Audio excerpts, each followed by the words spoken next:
And when I write a book about American history and about the American Revolution, every single time I bring out a different angle on the Declaration of Independence.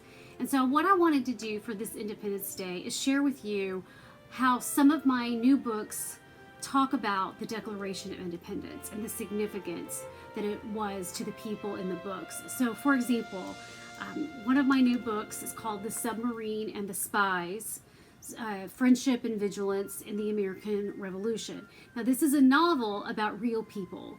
David Bushnell invented the submarine. His friends, Nathan Hale and Benjamin Talmadge, they were all in the same social club during the early 1770s at Yale.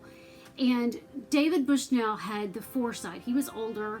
He was an older student, and he had the vision and the foresight. He realized that America was most likely going to go to war with England.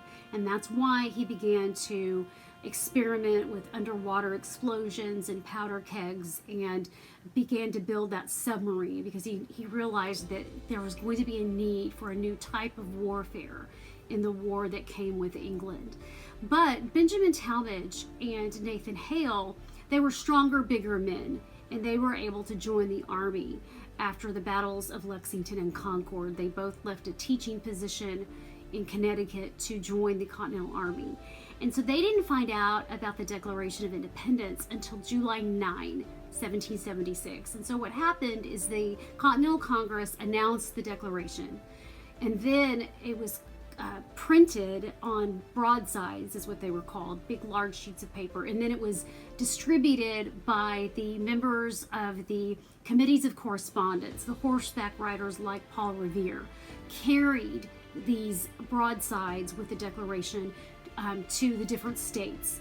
And so George Washington and his men were in New York preparing for battle against the British when news of the Declaration of Independence arrived in town. So George Washington, as soon as he learned that the Continental Congress had in fact declared independence from England, he ordered that his army would assemble and that they would hear the reading of the Declaration of Independence.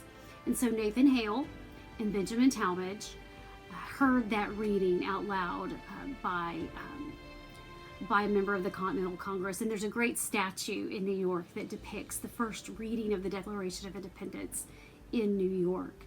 And so I can only imagine what it was like to be on Wall Street, assembled with your company, to hear these words for the first time, words that would become almost like American scripture, that all men are created equal and endowed by their Creator with inalienable rights, and among these are life, liberty, and the pursuit of happiness.